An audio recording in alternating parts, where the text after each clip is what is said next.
Olá, turma! Tudo bem? Turma, conforme eu disse na aula anterior, eu vou fazer uma revisão de semicondutores e da parte de retificadores, tá? Porque nós vamos trabalhar, obviamente, com o conceito de semicondutores, evoluindo aí para condutores de disparo e tiristores. E retificador, que vocês estudaram, o retificador não controlado, nós vamos trabalhar também com retificador controlado, tá?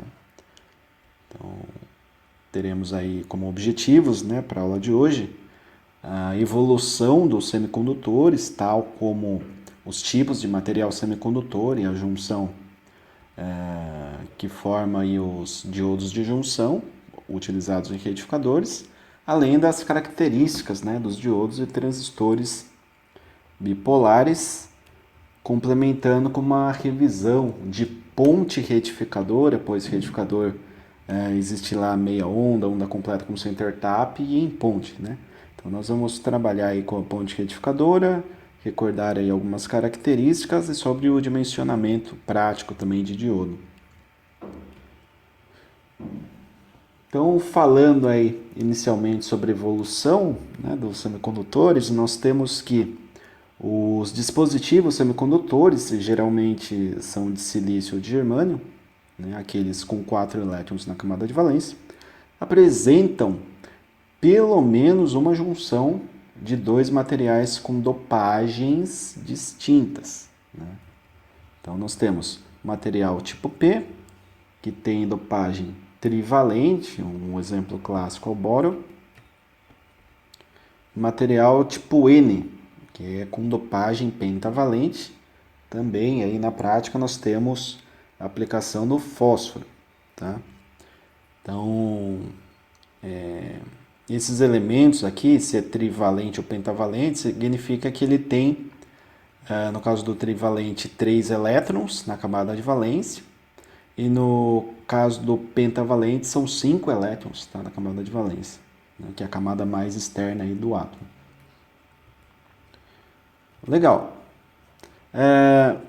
Tendo isso em vista, quando eu uno material tipo P com material tipo N, surge um diodo de junção. Por que de junção? Porque eu juntei P com N, né? Daí no meio aqui tem uma região que nós chamamos de região de cargas espaciais, ou barreira de potencial, ou ainda região de depressão, né?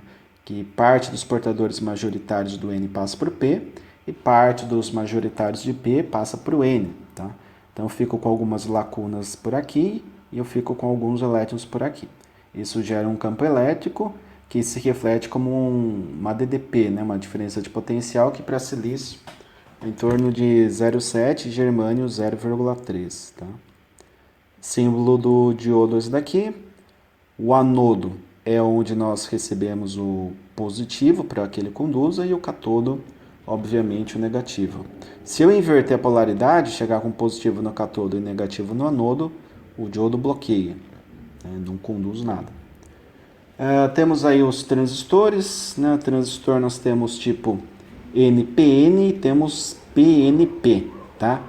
Então temos uma simbologia específica para cada um dos transistores. Então o NPN ele tem uma setinha aqui para baixo, né? Indo em direção ao emissor.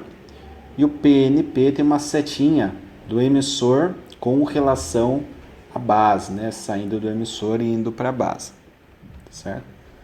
O transistor é muito utilizado em chaveamento, né? Circuitos aí que tem um acionamento de interfaceamento, por exemplo, digital com analógico, utilizado em inversores também, muito utilizado em amplificador, amplificador diferencial.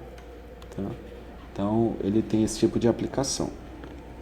Diodo já sabemos, né? Retificação se usa diodo aí a todo momento.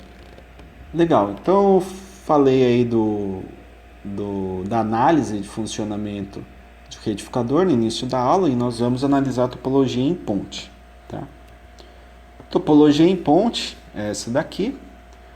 Nós temos 4 diodos, né? Então D1, D2, D3, D4, sendo que D1 conduz com D4 e D2 conduz com D3. Tá? Então, professor, olhei o circuito e não entendi como funciona. Vamos analisar por etapas, né? Analisando etapa por etapa fica mais simples. Então, o que acontece? Semiciclo positivo. Tem o positivo aqui em D1 e o negativo em D4. Negativo no cátodo conduz. Positivo no anodo conduz. Então, a corrente sai aqui da fonte, passa por D1, passa pela carga, vem por D4 e retorna pelo negativo, tá certo? Nesse caso, obviamente, D1 e D4 estão diretamente polarizados e a tensão na saída, né, na carga de saída, Vs, ela será positiva igual VE. Tá? Professor, igual? Não necessariamente. Né? Quando a gente fala, por exemplo, de 10 volts de pico, puxa, eu estou perdendo 0,7 aqui e 0,7 aqui, se for silício. Então, 0,707, 1,4. Caramba, 1,4 é bastante, 14%. Bastante, né? Agora, se eu estou trabalhando, por exemplo, com 200 volts, né, e estou perdendo 1,4, puxa, estou com 198,6, né, aqui na carga. Então, praticamente a mesma tensão da fonte. Depende muito do nível de tensão que você está trabalhando. Semiciclo negativo, né? O que acontece no negativo é que o positivo vem para cá, tá? E o negativo viria para cá. Então, o negativo, como estaria aqui, D3 iria conduzir. O negativo no cátodo. E o positivo estaria aqui no semiciclo negativo, que é o anodo de D2. Portanto, o D2 conduziria também. Então, a corrente passa por D2, vem pela carga e retorna por D3. Nesse caso, D2 e D3 conduz, né? Estão diretamente polarizados, e a tensão na carga seria positiva. Ela é igual a VE também, tá? Aqui está menos VE, mas seria o próprio VE, porque no semiciclo negativo, aqui seria o ponto negativo e aqui seria o ponto positivo, tá? Aqui na figura ficou invertida a imagem. Por quê? Porque na saída da carga eu sempre tenho que ter positivo para cima e negativo para baixo. Tá? E para chegar ao positivo em cima, tem que ter saída por aqui. Tá? Assim como o negativo. O negativo para estar aqui embaixo, tem que ter saído por aqui, passado por D3 e chego aqui. Esse é o circuito retificador. Temos as formas de onda para esse circuito. Vocês já devem ter visto também, né? Então, lá na fonte eu tenho positivo, negativo, senoidal. O que acontece?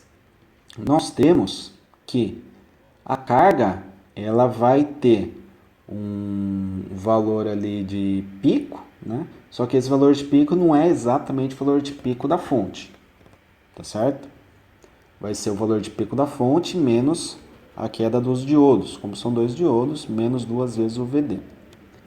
Corrente na carga, o valor de pico sobre R, e a forma de onda dos diodos é o bloqueio, né?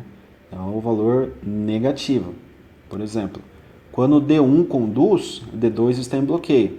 Então, o positivo vem aqui em cima, né? Fica no cátodo, por isso que o D2 não conduz, e o negativo fica no anodo, tá certo? Se o negativo está no anodo, a tensão em D2 está negativa, tá? Então, fica para baixo, tá? Depois, isso acontece com D1 e D4. Por quê? D2 conduz, então positivo, chega aqui, fica no cátodo de D1. Cátodo é para ser negativo, está com positivo, então a tensão fica negativa. Então, as formas de onda são explicadas dessa forma. Forma de onda de tensão na carga, ela é contínua, porém pulsante. Isso daqui é um conceito, né? Então, ela pulsa, ó. Sai de zero, vai para o máximo, toca em zero, volta para o máximo, fica pulsante. Tem negativo? Não. Então existe um valor médio e esse valor médio é positivo. Porém, é pulsante. O diodo bloqueia a tensão de pico da fonte, né? Aqui não tem aquela história do center tap, né? Que acaba bloqueando 2 vezes a tensão de alimentação ali, em que fase terra. Então, aqui vai bloquear apenas o valor de VE de pico, né? Então, cada diodo tem que bloquear exatamente esse parâmetro aqui, ó, o pico de VE. Que mais? Frequência da tensão na carga, ela é o dobro da frequência de entrada, então se eu entro com 60 Hz, na carga eu tenho 120, né? 2 vezes. Se fosse 100 Hz aqui a entrada, na carga, 200. O valor médio de tensão na carga é referente à tensão de alimentação VE, tá? Então, se eu trabalho com uma tensão maior, eu tenho um valor médio maior na carga. Se minha tensão é menor, o valor médio na carga é menor, tá? Há uma relação direta entre a tensão da carga com a tensão de alimentação. E aqui eu trago um exemplo de cálculo para elucidar aí algumas dúvidas que podem surgir com relação à forma de onda e aplicação de fórmulas, tá? Nesse exemplo, a alimentação é 12, tá? 12 volts. Ah, professor, é 12 volts o quê? 12 volts, é um sinal alternado, 12 volts. Se eu não falei mais nada, é o RMS, tá? O valor eficaz. E a carga, 10 ohms. Tá? Então, quero determinar o valor médio da carga e dimensionar os diodos para essa ponte retificadora. Muito bem. Então, se o valor eficaz é 12, eu devo multiplicar por raiz de 2 para achar o valor máximo, ou o valor de pico, né? Que vai dar aqui aproximadamente 17, né? Aplicando na formulinha do valor médio, que vocês já estudaram, né, em dispositivo semicondutor 1, a gente tem 2 vezes o valor de pico menos 2 vezes a queda de cada um dos diodos, que é 0,7 para o silício, né, o mais comum. Pega tudo isso, divide por π, chegamos em 31,14 sobre π, que dá 9,89. Podemos dimensionar também aqui a corrente que essa carga vai consumir, né? Uma carga de 10 ohms, a corrente é importante, tá, turma? Então, a tensão média é essa daqui. A tensão de pico para o dimensionamento do diodo já temos, falta a corrente. Então, a tensão, aqui é a tensão média, tá? Que a gente deve considerar. A tensão média sobre o valor da carga é 9,89, já calculada, a carga é 10 ohms. Faço essa divisão, chego em 0,989 amperes, que é 989 milha, aproximadamente 1 ampere, tá? A gente vai considerar 1 ampere como corrente de carga. Beleza, o diodo retificador, ele deve ter uma tensão de ruptura, que é do inglês break, né?